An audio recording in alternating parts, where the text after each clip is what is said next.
지금 개인회생을 처음 알아보시는 분들 계시잖아요. 개인회생을 이제 상담을 받으러 가야 되는데, 또는 내가 개인회생에 대해서 궁금하다. 내가 지금 채무가 있어서 감당하기 좀 힘들다. 이걸 탕감을 좀 받고 싶은데 어떻게 해야 될까? 채무를 끌어안고 있는 초기 단계의 분들이 계신데, 제가 주의사항 두 가지를 알려드리겠습니다. 요걸 알고 변호사 상담을 받게 되신다면 같은 시간, 같은 10분, 20분을 상담받으셔도 굉장히 충실한 결과를 얻으실 수 있으실 겁니다. 사무실 대여섯 군데 상담받는 것도 좋은 일이지만 그 전에 미리 요 계략적인 내용을 알고 가시면 훨씬 더 충실한 상담을 받으실 수 있게 되실 겁니다. 자, 첫 번째 주의사항, 직장이 있어야 됩니다. 개인회생이라는 것은 돈을 번다는 것을 전제로 하거든요. 개인회생은 내가 가지고 있는 채무가 1억이 있으면 2천만 원 정도는 변제를 해주고 8천만 원 정도는 탕감을 받는 것이거든요.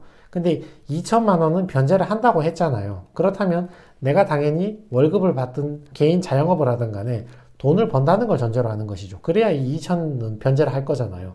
그래서 요거 일부 변제해주면 나머지는 다 탕감을 받게 되는 것입니다. 물론 2천을 변제할지 4천을 변제할지는 사람에 따라 다릅니다. 그러면 그 직장은 어떤 것을 의미하는가? 계속성, 반복성만 있으면 됩니다. 여러분이 그 일을 계속하고 반복적으로 해서 내가 돈을 번다는 것이 확실하면, 그것만 소명할 수 있으면 어떤 일이든 관계없습니다. 그 일이 알바든 파트타임이든 비정규직이든 일용직이든 뭐든 관계없습니다. 계속적 반복적으로 일을 해서 돈을 번다, 그것만 소명할 수 있으면 됩니다. 예를 들면요, 이렇게 카페에서 알바하시는 분들도 개인회생을 통과했고요. 요즘 제일 많이 통과하는 분들의 직업이 배달업이죠. 요거 하시는 분들도 개인회생 다 통과하시고, 택배 하시는 분도 당연히 개인회생 다 통과하셨고요. 공사 현장에서 일하시는 분들 있죠. 그리고 일용직 나가서 일하시는 분들, 이런 분들도 전부 개인회생을 다 통과하셨습니다. 그리고 현금 받는 분들, 4대 보험 가입해서 세무서에 신고가 되면 가장 깔끔하죠. 딱 소득 보십시오. 딱 법원에 증명하기 좋으니까. 근데 그거 없이 그냥 현금 받는 분도 저 현금 받는 것만 확실히 소명이 가능하면 그런 분들도 개인회생을 다 통과하셨습니다. 개인회생을 알아보고 계시다면 두 번째 주의사항, 재산보다 채무가 커야 됩니다. 만약에 반대로 여러분이 재산은 많고 채무는 요만큼만 있으면 법원에서 그 사람한테 채무를 탕감해줄 이유가 하나도 없잖아요. 이만큼 큰 재산은 내가 다 가지고 약간 있는 채무 요거는 탕감을 해달라? 상식적으로 그거를 법원이 해줄 리가 없잖아요. 너무나 당연한 말인데 이게 왜 주의사항이 되는가? 채무보다 재산이 많아서 개인회생이 하기 힘든 사람들, 그게 어떤 경우일까요? 1번, 예금은 2억 있는데 채무가 1억 있다. 2번, 빌라 2억짜리가 있는데 채무가 1억이 있다. 어떤 사람이 주로 많을까요? 대부분 2번이겠죠. 팔리지 않는 집이 채무자를 힘들게 만듭니다. 예금이 2억이 있으면 그 돈으로 갚고 저를 안 찾아오셨겠죠. 찾아오시는 대부분의 분들은 재산이 있긴 있는데 유동화되지 않는, 당장 쓸 수가 없는, 팔리지 않는 저런 오래된 빌라나 또는 영끌한 아파트, 이런 거 들고 계신 분들이 힘든 경우가 많아요. 예를 들어 빌라가 2억짜리가 있는데 담보대출이 5천만 원 있으면 그 사람의 순자산은 1억 5천이 되잖아요. 순자산은 1억 5천인데 채무는 1억밖에 없어. 그러면 재산이 채무보다 더 크잖아요. 재산이 더 크잖아요. 그러면 이 사람은 개인회생을 할 수가 없다고요. 근데 빌라에 끼어있는 담보대출 5천만 원에 대한 이자도 갚아야 되고 일반 신용대출 이자 1억도 갚아야 되고 양쪽으로 다 갚아야 되는데 월급은 얼마 안 되고 너무 힘든 거야. 그래서 집을 팔아서 빚을 갚으려고 보니까 집은 내놨는데 팔리지도 않아. 그리고 개인회생 신청하려고 보니까 재산이 채무보다 더 크네? 개인회생을 받아주지도 않네? 이런 것 때문에 힘드신 경우가 많이 있거든요. 그래서 개인회생을 알아보신다면 지금 내 재산이 큰가 채무가 큰가 이걸 반드시 한번 확인을 해 보셔야 됩니다.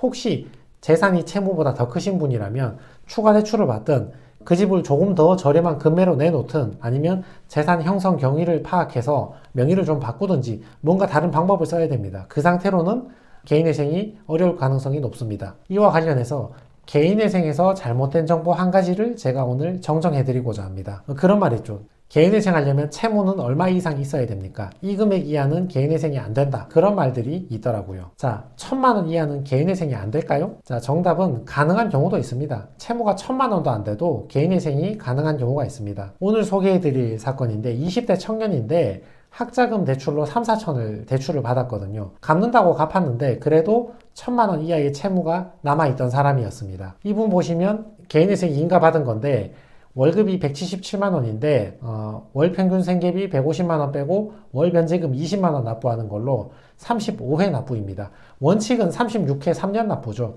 근데 이분은 35회만 납부해도 자기 채무 전액 750만 원 전액 변제가 가능했으니까 35회만 변제하는 걸로 변제 계획을 만들었죠. 그래서 자기 채무 750만 원을 전액 변제하는 그런 사건이었습니다. 변제율이 100%가 나왔죠. 제가 정리를 해드리면 채무가 1천만 원 이상인 사람만 개인회생을 하시는 것을 권유드리고 1천만 원 이하 소액 채무 같은 경우는 굳이 개인회생 하지 말고 부모님한테 돈을 빌려서 그 채무를 변제를 하시기 바랍니다. 개인회생 하는데도 또 서류도 취합해야 되고 시간도 많이 걸리니까 굳이 하지 말고 부모님한테 빌려서 갚으세요. 단 내가 도와줄 부모님도 친척도 한 명도 없다. 그런 도저히 돈을 빌릴 곳이 없다. 그런 분들 같은 경우는 병 키우지 말고 개인회생 하시는 게 맞습니다. 처음에는 채무가 1,000만 원 밖에 없어서 그게 언젠가 갚으면 되겠지 이런 생각을 하실 수 있는데 그 1,000이 2,000 되고 4,000 되고 5,000 되고 금방 늘어납니다. 실제로 제가 만나는 채무자들 채무 1억 내외로 가지신 분들이 제일 많은데 그 사람들이 1억을 빌려서 1억을 다 쓴 게 아니고 실제로 대부분 만나서 대화를 해보면 자기가 실제로 쓴 돈은 2천만 원, 3천만 원 밖에 안 됩니다. 나머지 채무는 기존 채무 변제하고 돌려막고 여기 빌려 저기 변제하고 저기 빌려 여기 변제하고 대출 수수료 내고 이자 내고 이런 걸로 늘어난 채무들이지 실제로 자기가 쓴 채무는 얼마 되지 않거든요. 내가 실제로 쓴 채무가 1,000만 원, 2천만 원이라도 병을 키우다 보면 금방 5천만 원, 1억까지 늘어날 수 있으니까 웬만하면 부모님한테 빌려가지고 빨리 변제해 버리시고요. 도저히 빌려줄 사람도 없다. 내 월급으로 감당도 안 된다. 그때는 병 키우지 말고 빨리 개인회생해서 전부 탕감 받으시기 바랍니다. 정리해보면 1천만 원 이상만 개인회생 하시기를 권유하지만 1천 이하가 안 되는 건 아닙니다. 1천만 원 이하 안 된다. 2천만 원 이하 안 된다. 그런 규정은 없습니다. 가능은 합니다. 다만 부모님한테 빌려서 변제하는 걸 먼저 제가 추천을 드립니다. 그래서 오늘 영상을 정리해드리면 개인회생을 신청하기 전에 여러분이 상담받으러 가시기 전에 반드시 자가 점검해야 될 사항이 두 개가 있습니다. 이걸 확인하고 상담을 받으셔야지 5분을 상담받아도 1시간을 상담받은 것처럼 굉장히 충실한 상담이 될 수 있습니다. 첫 번째가 직업이 있는가 이걸 살펴보셔야 되고 두 번째는 재산보다 채무가 더 큰가 이걸 살펴보셔야 됩니다. 그리고 개인회생에 대한 잘못된 정보를 하나 정정해 드리자면 1,000만 원 이하는 개인회생 안 된다. 2천만 원 이하는 개인회생 안 된다. 그건 아닙니다. 가능은 한데 다만 저 자신도 1,000만 원 이하 소액 채무 같은 경우는 부모님한테 빌려서 변제하시기를 먼저 권유를 드리고 도저히 안 될 경우에는 도저히 빌릴 데가 없는 경우에는 병 키우지 말고 개인회생으로 탕감 받으시라. 그래서 개인회생을 처음 알아보시는 분들, 상담을 앞두고 있는 분들, 그리고 소액 채무를 가지고 있는 분들에게 채무가 처음 발생한 초창기에 있는 분들에게 오늘 영상이 도움이 되었으면 좋겠습니다. 네, 이상입니다.